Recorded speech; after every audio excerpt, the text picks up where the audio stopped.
नमस्ते दोस्तों मैं यूट्यूबर राम जी स्वागत करता हूं आपको अपने YouTube channel YouTuber Ram ji में। दोस्तों, इंडिया पोस्ट ऑफिस के अंतर्गत एक नई वैकेंसी आई हुई है, जिसके बारे में हम आपसे चर्चा करने वाले हैं। अगर आप इंडिया के किसी भी स्टेट से आते होइएगा तो आप इस फॉर्म को फिलअप कर सकते हैं। इसमें टोटल 1899 वैकेंसी आया हुआ है और इसका ऑनलाइन करने का जो डेट है 10 नवंबर 2023 से लेकर 9 दिसंबर 2023 तक रखा गया है। इसको आप ऑनलाइन ही फिलअप कर सकते हैं और इस फॉर्म का फ़ी जो है मात्र 100 रुपया रखा गया है। तो अगर आप भी इस फॉर्म को फिलअप करना चाहते हैं तो आप देखते रहिए वीडियो को लास्ट तक। और अगर हम बात करें एजुकेशनल क्वालिफिकेशन का, तो अगर आप 10th 12th या ग्रेजुएशन कुछ भी किए होइएगा तो इस फॉर्म को आप फिलअप कर सकते हैं। आपको और भी डिटेल में जानकारी देने के लिए आपको ले चलते हैं अपने कंप्यूटर स्क्रीन पर, ताकि आपको अच्छा तरह से समझ में आ पाए।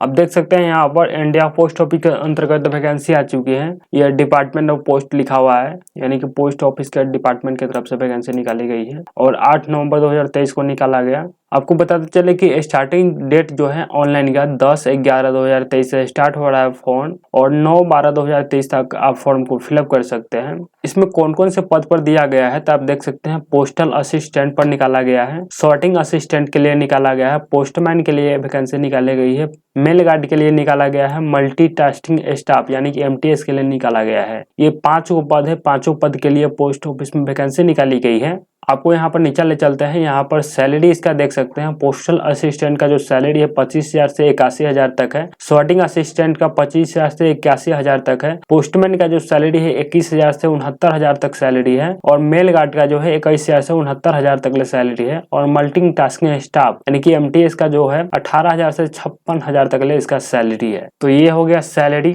और भी हम आपको नीचे ले चलते हैं। यहाँ पर एज लिमिट की बात करें तो एज लिमिट में आपको पोस्टल असिस्टेंट के अंतर्गत आते ही जाएगा तो आपको 18 से 27 आपका एज होना चाहिए। स्पोर्टिंग असिस्टेंट के अंतर्गत आते हुएगा तो 18 से 27 होना चाहिए। पोस्टमैन के अंतर्गत आते हुएगा तो 18 से 27 होना चाहिए और मेल गार्ड के लिए 18 से 27, मल्टीटास्किंग स्टाफ के लिए 18 से 25। यानी कि सारे वैकेंसी के लिए आप 18 प्लस होना चाहिए, तभी आप इस फॉर्म को फिलअप कर सकते हैं। और भी हम नीचे ले चलते हैं। यहाँ आप देख सकते हैं एजुकेशनल क्वालिफिकेशन की बात करें तो आप यहाँ पर पोस्टल असिस्टेंट और सॉर्टिंग असिस्टेंट के लिए आप कम से कम बैचलर डिग्री होनी चाहिए और आपको कंप्यूटर का नॉलेज होना चाहिए। पोस्टमैन और मेल गार्ड के लिए आपको कम से कम 12th पास होना होगा और आपको वहाँ का लोकल लैंग्वेज पता होना चाहिए और कंप्यूटर का नॉलेज भी होना चाहिए। और अगर आप पोस्टमैन के लिए भर रहे हैं तो आपको पास ड्राइविंग लाइसेंस होना चाहिए। मेल गार्ड के लिए ड्राइविंग लाइसेंस की जरूरत नहीं है, लेकिन पोस्टमैन के लिए आप भर रहे हैं तो आपके पास ड्राइविंग लाइसेंस होना चाहिए। और भी हम नीचे ले चलते हैं। आप यहाँ पर देख सकते हैं मल्टीटास्किंग स्टाफ यानी कि MTS के लिए सिर्फ 10th पास मांगा गया है।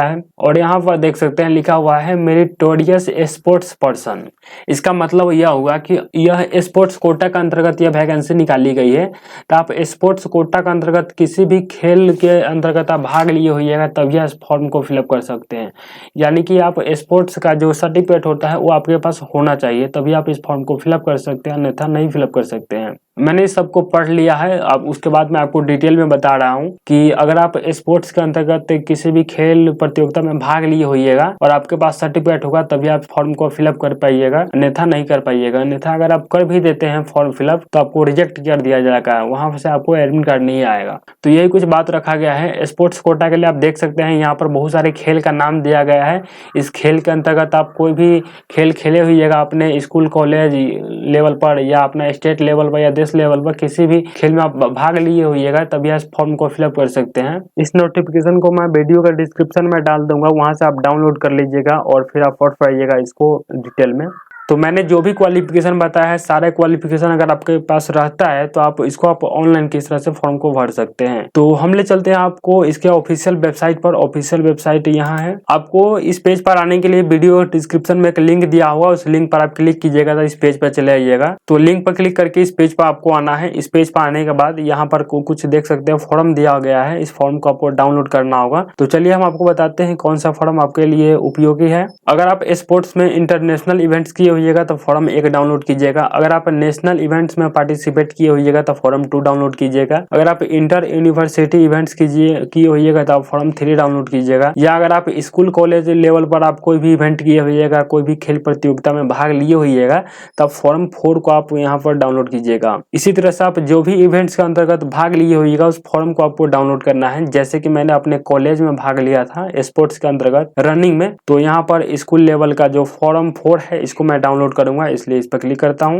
इस फॉर्म को डाउनलोड करने के बाद फिलअप करना होगा, तो हम डाउनलोड कर लेते हैं, फिर फिलअप करके हमको इसको अपलोड करना होगा। उसके बाद इसको प्रिंट आउट करने के बाद आपको फिर से ऑफिशियल वेबसाइट पर ही आना होगा। उसके बाद इस फॉर्म को भरने के लिए, ऑनलाइन भरने के लिए आपको यहाँ पर दिया हुआ है एप्लीकेशन स्टेज 1, आपको स्टेज 1 पर क्लिक करना है। उसके बाद आपको इस फॉर्म को भरना होगा। तो चलिए हम स्टेप बाय स्टेप भरते हैं ताकि कोई दिक्कत नहीं हो। तो सबसे पहले यहाँ पर मोबाइल नंबर आपको डालना है। मोबाइल नंबर डालने के बाद वैलिडेट मोबाइल नंबर पर क्लिक करना है। जो नंबर आप वहाँ पर डायल किए होइएगा उस पर एक OTP गया होगा, आपको OTP डालना होगा। जस्ट आपको ओके पर क्लिक करना है और आपके मोबाइल नंबर पर जो OTP गया है उसके लिए यहाँ पर OTP डालिएगा और सबमिट OTP पर क्लिक कीजिएगा।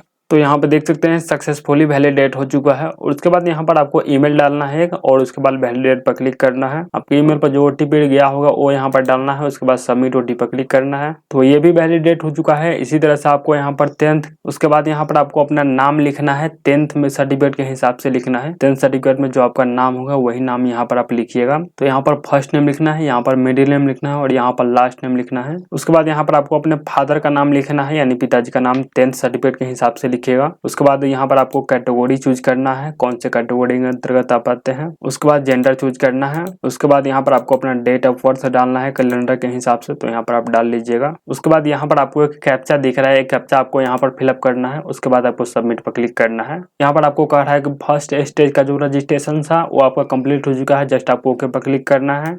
उसके बाद आपको फिर नीचे करना है, यहाँ पर कुछ इन्फॉर्मेशन से फिलअप करना होगा, जिसके लिए यहाँ पर आपको आधार नंबर डालना है। उसके बाद यहाँ पर आपसे पूछ रहा है सेंट्रल गवर्नमेंट के अंतर्गत अगर आप एम्प्लॉय हैं लेस देन 3 ईयर, 3 ईयर से कम का, तो आप यहाँ पर यस चूज कर सकते हैं। अगर नहीं है तो आपको नो चूज करना है। मैं नहीं हूँ इसलिए नो चूज करता हूँ। उसके बाद यहाँ पर आपसे डिसेबिलिटी पूछा जा रहा है। अगर आप डिसेबिलिटी है, विकलांग है, तो आपको यस पर क्लिक करना है, नहीं है तो नो पर क्लिक करना है। उसके बाद यहाँ पर आपसे पूछ रहा है कोई एक्स सर्विसमैन आप है, तो आपको यस पर क्लिक करना है, नहीं है तो नो पर क्लिक करना है। यानी कि अगर आपके पास कोई जॉब था पूर्व में तो आप यस पर क्लिक कीजिएगा, नहीं होगा तो नो पर क्लिक कीजिएगा। आपको यहाँ पर 10th पासिंग सर्टिफिकेट यहाँ पर पूछा जा रहा है, यानी कि 10th आप कब पास किए हुए थे वो यहाँ पर आपको ईयर पूछा जा रहा है, तो यहाँ पर से चूज कीजिएगा। उसके बाद यहाँ पर आपसे पूछा जा रहा है क्या आप 12th पास है, तो आपको अगर 12th पास हुईगा तो यस पर क्लिक कीजिएगा, नहीं पास हुईगा तो नो पर क्लिक करना है। हम पास इसलिए यस पर क्लिक करते हैं। उसके बाद यहाँ पर आपसे पूछा जा रहा है 10th + 2 का कब आप पास किए थे, तो यहाँ पर आप लिखिएगा 2019 में हमने पास किया था इसलिए 2019 लिखते हैं। उसके बाद यहाँ पर आपसे पूछा जा रहा है कि आपके पास बैचलर डिग्री है, अगर है तो यस पर क्लिक करना है, नहीं है तो नो पर क्लिक करना है। यहाँ पर आपसे पूछा जा रहा है कि आप इंडियन है, या आपको सिंपली यस पर क्लिक करना है। उसके बाद यहाँ पर आपको प्रेजेंट एड्रेस और यहाँ पर परमानेंट एड्रेस भरना होगा। तो चलिए हम पहले प्रेजेंट एड्रेस भरते हैं, यानी कि आप जहाँ रह रहे हैं वो उसका एड्रेस यहाँ पर आपको भरना है। तो मैंने यहाँ पर एड्रेस भर लिया है। अगर आपका प्रेजेंट एड्रेस और परमानेंट एड्रेस दोनों सेम है तो आपको यहाँ पर टिक लगाना होगा। अगर आपका प्रेजेंट एड्रेस और परमानेंट एड्रेस दोनों अलग अलग है तो यहाँ पर आप टिक मार्क नहीं लगाइएगा और परमानेंट एड्रेस को भरिएगा। उसके बाद यहाँ पर जो कैप्चा दिया हुआ है कैप्चा को आपको फिलअप यहाँ पर करना है। उसके बाद यहाँ पर सारे कुछ फिलअप हो जाने के बाद यहाँ पर प्रीव्यू पर क्लिक करना है। जब आपको लगता है कि सारे कुछ सही है तो आपको जस्ट यहाँ पर ओके पर क्लिक करना है और यहाँ पर 2 टिक मार्क दिया हुआ है, यहाँ पर आपको इसको टिक मार्क लगाना है और उसके बाद सबमिट पर क्लिक करना है। उसके बाद आप रजिस्टर्ड हो जाइएगा सक्सेसफुली और आपका यहाँ पर मैसेज चला आएगा, यहाँ पर एप्लीकेशन नंबर भी दे देगा, आपको जस्ट ओके पर क्लिक करना है। रजिस्ट्रेशन हो जाने के बाद यहाँ पर आपको कुछ डॉक्यूमेंट अपलोड करना पड़ता है। तो चलिए हम step by step document upload करते हैं। जैसे कि यहाँ पर फोटो अपलोड करना पड़ता है, तो फोटो का साइज आपका 50 KB से कम होना चाहिए। तो फोटो हम चूज फाइल पर क्लिक करते हैं। उसके बाद फोटो आ गया। सिग्नेचर अपलोड करने के लिए चूज फाइल पर क्लिक करते हैं।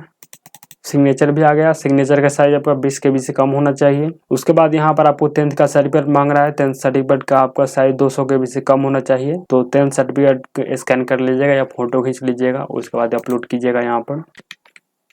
उसके बाद यहाँ पर आपको DOB सर्टिफिकेट मांग रहा है, यानी कि डेट ऑफ बर्थ सर्टिफिकेट मांग रहा है, जन्म प्रमाण पत्र। अगर जन्म प्रमाण पत्र आपका 10th का जो सर्टिफिकेट यहाँ पर अपलोड किए हैं उसमें मेंशन नहीं है, तब आपको यहाँ पर अपलोड करना है। कोई भी डेट ऑफ बर्थ जिसमें लिखा होगा वो आप डॉक्यूमेंट अपलोड कर सकते हैं, जरूरी नहीं है कि जन्म प्रमाण पत्र ही अपलोड करना है। उसके बाद आपको नीचे स्क्रॉल करते हैं, यहाँ पर देख सकते हैं 10+2 का सर्टिफिकेट मांग रहा है, तो आप यहाँ पर मार्कशीट अपलोड कीजिएगा जो कि आपका 200 KB तक होना चाहिए। तो चलिए हम अपलोड करते हैं मार्कशीट 12th का। उसके बाद यहाँ पर आप जिस कम्युनिटी के अंतर्गत आते हैं, यानी कि कास्ट सर्टिफिकेट आपको अपलोड करना है। चूज फाइल पर क्लिक करते हैं और जहाँ पर भी फाइल रखा हुआ है यहाँ से आप चूज कर लीजिएगा। उसके बाद आपको सारे डॉक्यूमेंट अपलोड कर देने के बाद यहाँ पर आपको क्या करना है कि आपको यहाँ पर टिक मार्क लगाना है तीनों में, और टिक मार्क लगाने के बाद आपको सबमिट पर क्लिक करना है। उसके बाद आप इस पेज पर चले आइएगा। उसके बाद यहाँ पर आपको इस पेज पर आने के बाद यहाँ पर हाईएस्ट इवेंट अचीवमेंट आपको क्लिक करना है यहाँ पर, यानी कि आप जो भी इवेंट में भाग लिए होइएगा यहाँ पर आपको चूज करना है। अगर आप नेशनल में किए होइएगा तो नेशनल पर क्लिक कीजिएगा, इंटरनेशनल में किए हुए तो इंटरनेशनल पर क्लिक कीजिएगा। मैंने स्कूल लेवल पे किया है इसलिए स्कूल लेवल पर क्लिक करूंगा। उसके बाद स्पोर्ट्स का यहाँ पर नाम दूंगा कि मैंने क्या चीज में भाग लिया था। जो चीज में भाग लिए होइएगा यहाँ से आप चूज कीजिएगा, जैसे कि मैंने स्नूकर्स में भाग लिया था, यहाँ पर क्लिक करता हूँ। इसी तरह से यहाँ पर इवेंट का नाम लिख देना है, यहाँ पर ईयर ऑफ इवेंट लिखना है, यानी कि यह इवेंट आपने कब पास किया था वो आपको यहाँ पर लिखना है। जैसे 2023 में मैंने पास किया था। इशू डेट आपको लिखना है, यानी कि आपको जो सर्टिफिकेट मिला होगा वो कब सर्टिफिकेट इशू किया गया था, जब आप पास किए हुए थे इवेंट्स को, तो उसका डेट यहाँ पर लिखना है। अगर आपके पास कोई और भी सर्टिफिकेट होगा तो यहाँ पर ऐड पर क्लिक करके ऐड कर सकते हैं। मेरे पास अब नहीं है, सिर्फ यही था तो मैंने ऐड कर दिया है। उसके बाद आपको नीचे क्लिक करना है यहाँ पर प्रीव्यू पर। जब सारे कुछ फिलअप हो जाएगा तो आपको ओके पर क्लिक करना है। उसके बाद यहाँ पर आपको एक डिक्लेरेशन दिया हुआ है, इसको पढ़ लेना है, पढ़ने का मन है तो, नहीं तो यहाँ पर टिक मार्क लगाना है। उसके बाद सेव एंड कंटिन्यू पर क्लिक करना है। उसके बाद आपका 3rd स्टेप में कंप्लीट हो जाएगा। उसके बाद आपका जो सर्टिफिकेट होगा, अब जहाँ पर आप इवेंट में पार्टिसिपेट किए होइएगा जो भी स्पोर्ट्स में, आप यहाँ पर सर्टिफिकेट अपलोड करना होगा। सर्टिफिकेट का साइज यहाँ पर 200 KB से कम होना चाहिए, तो यहाँ पर हम अपलोड करते हैं। उसके बाद यहाँ पर चूज फाइल पर क्लिक करना है और यहाँ से सर्टिफिकेट को अपलोड कर देना है। अपलोड हो जाने के बाद यहाँ पर आपको टिक मार्क लगाना है तीनों में, और उसके बाद सबमिट पर क्लिक करना है। उसके बाद यहाँ पर आपको पोस्ट प्रेफरेंस दे देना है कि कौन पोस्ट को आप किस तरह से प्रेफरेंस देना चाहते हैं। जैसे कि अगर आपका सपोज दैट सिलेक्शन हो जाता है तो आपको फर्स्ट में आप किसको लेना चाहते हैं, मल्टी टंग स्टाफ यानी कि MTS को लेना चाहते हैं, या पोस्टमैन या मेलगार्ड, जो भी देना है दे देना है, जैसे कि मैंने दे दिया है 1 2 3। उसके बाद यहाँ पर आपको अपना स्टेट का प्रेफरेंस देना है, यानी कि अगर आपका सपोज दैट सिलेक्शन हो जाता है तो आप फर्स्ट में किसको देना चाहते हैं, सेकंड में किस स्टेट को, थर्ड में किस स्टेट को, इस तरह से आपको यहाँ पर प्रेफरेंस देना है। तो मैं यहाँ पर चूज कर लेता हूँ, 1 2 3 में प्रेफरेंस देना है तो चूज कर सकते हैं आप लोग भी। उसके बाद यहाँ पर प्रेफरेंस दे देने के बाद क्या करना है कि सबमिट पर क्लिक करना है। उसके बाद सारे कुछ यहाँ पर क्लियर हो जाएगा। उसके बाद यहाँ पर आपको मेक पेमेंट करना होगा। मेक पेमेंट पर क्लिक करके आपको 100 रुपया कटाना होता है। तो चलिए मेक पेमेंट पर क्लिक करते हैं, उसके बाद ओके। उसके बाद आपका रजिस्ट्रेशन नंबर, यहाँ पर सारा डिटेल चला आ जाएगा। 100 रुपया कटाना होगा। 100 रुपया कटाने के लिए मेक पेमेंट पर क्लिक करना है। उसके बाद किस तरह से पेमेंट करना चाहते हैं यहाँ पर दिया हुआ है, तो आप देख सकते हैं यहाँ पर बहुत सारे ऑप्शन है। तो चलिए यहाँ पर पेमेंट मेथड हम चूज कर लिए हैं। पेमेंट मेथड चूज करने के बाद हम यहाँ पर पेमेंट कटवाते हैं। पेमेंट कटवाने के लिए हम इसको स्कैन करते हैं तो पेमेंट कट जाएगा मेरा। तो दोस्तों मैंने पेमेंट कर दिया है, अब ऑटोमेटिक या रिडायरेक्ट हो गया, जैसे कि देख सकते हैं यहाँ पर सक्सेसफुली लिख दिया है। हम जस्ट ओके पर क्लिक करते हैं। उसके बाद प्रिंट आउट के लिए मेरे पास ऑप्शन चला आ जाएगा, यहाँ पर प्रिंट आउट, और चला आया। देख सकते हैं इस तरह से मैंने फॉर्म को फिलअप किया है। इसी तरह से आप भी फॉर्म को फिलअप कर ले सकते हैं। और आप देख सकते हैं हम इसको प्रिंट कर लेते हैं। दोस्तों प्रिंट करने के लिए यहाँ पर क्लिक करते हैं और प्रिंट हम कर लेते हैं यहाँ से। तो इस तरह से दोस्तों आप फॉर्म को फिलअप कर सकते हैं। आपका फॉर्म फिलअप हो चुका है सक्सेसफुली। दोस्तों इसी तरह से आपको ऑनलाइन करना है। ऑनलाइन करने का पूरा प्रक्रिया मैंने ऑनलाइन बता दिया है कि किस तरह से ऑनलाइन किया जाता है। अब मैं आपको बताता हूं कि ऑनलाइन करने के बाद आपको क्या करना है। ऑनलाइन करने के बाद दोस्तों अब आपको कुछ नहीं करना है। कुछ नहीं मतलब कुछ नहीं करना है।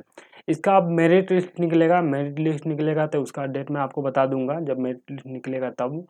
और मेरिट लिस्ट में अगर आपका नाम रहता है, शॉर्ट लिस्टेड होगा, अगर आपका उसमें नाम रहता है तो आपको वेरिफिकेशन के लिए जाना हो। वेरिफिकेशन का जो आपने प्लेस चूज किया हुआ वहाँ पर आपको वेरिफिकेशन के लिए जाना होगा। वेरिफिकेशन में आपको क्या क्या डॉक्यूमेंट लेकर जाना है मैं आपको बताने की कोशिश करता हूँ। जो आप प्रिंट आउट किए होइएगा फाइनल प्रिंट आउट, वो आपको लेकर के जाना होगा आपको। उसके बाद आपको एक वैलिड डॉक्यूमेंट लेकर जाना होगा, यानी कि 10th 12th या ग्रेजुएशन जिस भी लेवल पर आप भरे होइएगा उसका सारा डॉक्यूमेंट आप ले जाइएगा। उसके बाद आपको कंप्यूटर का सर्टिफिकेट ले जाइएगा। उसके बाद 1 2 3 4 5 का जो फॉर्म मैंने वहाँ पर आपको भरते हुए दिखलाया है, प्रिंट आउट करके भरना था, वो वाला मैंने आपको बताया था शुरू में है, वो आपको ले जाना है। उसके बाद आप जिस भी कैटेगरी के अंतर्गत आता ही होगा उस कैटेगरी का सर्टिफिकेट लेना है, कास्ट सर्टिफिकेट। उसके बाद आपको यहाँ पर पासपोर्ट साइज 2 कलर फोटो ले जाना है। उसके बाद आपको कुछ नहीं ले जाना है, जो भी डॉक्यूमेंट सब होता है सारे डॉक्यूमेंट मैंने बता दिया है। इस सारे डॉक्यूमेंट आप ले जाइएगा वहाँ पर वेरिफिकेशन स्थल पर। ये सिर्फ मेरिट के आधार पर बनेगा, इसमें आपको एग्जाम कुछ नहीं देना पड़ता है दोस्तों। तो यही सारी बात है। अगर आपके मन में कोई भी कन्फ्यूजन हुआ था नीचे कमेंट करके आप पूछ सकते हैं हमसे। मैं मिलता हूँ आपको नेक्स्ट वीडियो में, तब तक के लिए बाय।